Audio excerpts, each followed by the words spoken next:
Welcome sa Dries TV. Kung interesado ka sa ganitong news, huwag kalimutang isubscribe ang ating YouTube channel. Maraming salamat! Welcome back again sa ating YouTube channel mga kakimpaw, and sa update natin ito ang pag-uusapan natin ay tungkol sa mga importanteng kaganapan kina Kim and syempre kay Paolo Avellino. Pero bago po ang lahat, maraming salamat sa inyong patuloy na pagsuporta at pagsubaybay sa mga daily update natin. Kaya naman bilang pasasalamat, narito po ang isang napili kong komento patungkol ito sa naging previous update. Mula ito kay Ginang Edetana Donza. Sabi niya, "Hello Ders, good day. Hi, salamat. Nagbonding din ng Kim Pao. Buti nga para makaiwas sa stress si Kimi. Salamat naman may Pao sa buhay ni Kimi na palaging magkasama. Yes, present si Kimi sa showtime. Masaya din kami kahit sa TV lang mapanood. Siguro hatid sundo naman ang ating prinsesa at sana pagkatapos ng project nila, may kasala na. Alam mo, Ders, talagang hinihintay namin ang Kim Pao. Pinaghandaan namin yan at yan ang hiling namin at ipinagdarasal na magkasama hanggang sa pagtanda. Siyempre, lumagay sila sa tahimik at mag-business na lang knowing Kim Pao they are entrepreneur person. In Jesus' name we pray. Amen. Congrats and God bless. Maraming salamat po sa inyong komento, Ginang Edetana Donza. Yes, lubos po ang pasasalamat natin dahil merong Paula Avellino sa buhay ni Chinita Princess na handa po mga kakimpaw na umalalay, umagapay at makinig po sa mga problema at pinagdadaanan sa buhay ni Chinita Princess nang sa ganon mas lalo pong tumatag si Kim Chu mga kakimpaw dahil meron po siyang sandalan. Sandalan na kung saan pwede niya pong sabihin lahat tapos makakakuha po siya ng opinyon mula kay Paulo. 'Di ba? Lakas po ng loob si Paulo kay Chinita Princess. And thanks God nagkaroon po sila ng bonding kaninang umaga dahil nakapag-gym po sila bago mag-eat showtime si Chinita Princess. So, ito po ay yung na-miss nating gawin nilang dalawa, 'di ba? And sana bukas meron ulit pa gym itong si Kim and Paulo, 'di ba? Nang sa ganun, talaga namang mas maging masaya tayo dahil kahit sa kabila po ng pagka-busy ni Kim and Paolo, nakukuha po nila mga kakimpaw mag-ehersisyo na kailangan po ng kanilang katawan. So maraming salamat po sa inyong komento, Ginang Edetana Donza. God bless po sa inyo and mabuhay kayo. So eto na nga, pag-usapan na natin mga kakimpaw, mga topic po na nakalap natin sa update na to. At unahin na nga nating talakayin ang nangyari po dito sa Bingo Plus Night 2026 na kung saan ay present nga po si Chinita Princess. So una ko lamang pong pag-usapan natin itong mga Kimpaw fans na nagpunta dito kanina. Andyan po ang Kim Chu Global na talaga namang tig-iisa po sila ng banner dyan. Tapos may nakasulat na Kim Chu Global. And also mga kakimpaw, eto't parang may papamaypay sila. Tapos makikita dyan yung mukha ni Chinita Princess. May nakalagay po dyan na Kim Chu. So kahit saan talaga may event si Kim and Paolo, no?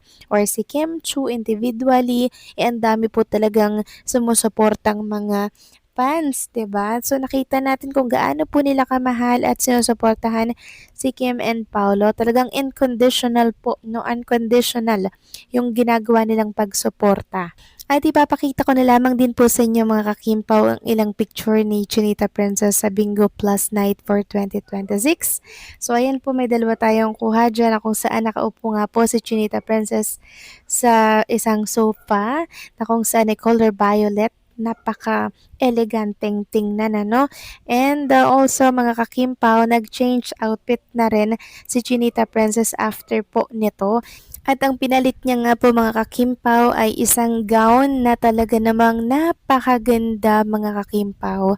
So may pagka-yellow na may pagka-silver po ito na parang ang atake ay pang Miss Universe. Grabe, sobrang gorgeous ni Chinita Princess mga kakimpaw. Sobrang gorgeous, classy, elegant, tapos stunning, gorgeous mga kakimpaw ang isang Chinita Princess. Super Latina, sabi nga nila, super Latina, super ganda. And also yung kanyang ayos ng hair, sobrang pasabog din kasi may paikot pa siya dito mga kakimpaw o ng buhok, talagang Latina. And nakita nga natin mga kakimpaw yung pagrampa po ni Chinita Princess dito po sa Purple Carpet of Bingo Plus Night for 2026. Sobrang pasabog po ng kanyang pagrampa. And habang rumarampa nga po si Kim Chu, kaliwat kanan ang sigawan at kaliwat kanan din po ang mga kuha ng pictures sa kanya. So grabe mga kakimpaw, no? Talagang pinagaguluhan si Chinita Princess kanina habang siya ay rumarampa dito sa purple carpet. Talagang super gorgeous, wala akong masabi.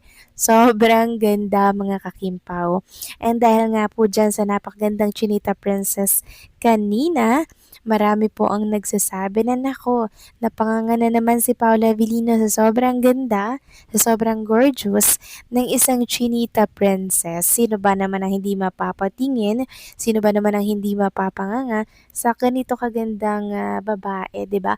And also mga kakimpaw, pinasalamatan niya po ang mga Kimpaw fans na lagi pong nakasuporta sa kanilang dalawa ni Paolo Avellino. Kung hindi daw dahil po sa inyo mga kakimpaw, wala daw po siya sa kinatatayuan niya ngayon. So yan po yung lagi niyang sinasabi every time po na tinatanong siya tungkol nga po dito sa mga fans niya na sumusuporta po sa kanilang dalawa ni Paolo. Ito po yung lagi niyang sinasabi. Hindi niya po nakakalimutang pasalamatan mga kakimpaw ang mga supporters niya na lagi pong nakasuporta sa kanyang mga project, sa kanilang mga movie or series ni Paolo Avellino. Isa po kayo sa pinasalamatan kanina ni Chinita Princess. At para naman po sa mga nagtatanong kung andun po si Paolo Avellino sa Marriott Hotel mga kakimpaw, hindi po natin yan sure. Pero alam naman natin, every time po na may ganap sa Chinita Princess, nakaantabay po yan sa bawat mga event ni Chinita Princess to make sure lamang po na safe si Kim Chu sa bawat event niya. Malay nyo mga kakimpaw, 'di ba? After po ng event na to, pick upin po siya or sunduin siya ni Paolo Avellino dito po sa Marriott Hotel for safety na lang din po ni Chinita Princess, 'di ba? And alam naman natin na lagi po yung ginagawa ni Paolo Avellino kay Chinita Princess para lamang po ma-secure at ma-sure yung tinatawag po na security niya habang siya po ay nasa public places. Alam naman natin mga kakimpaw na hindi na po safe pag nasa public na itong ilang public figure natin, 'di ba?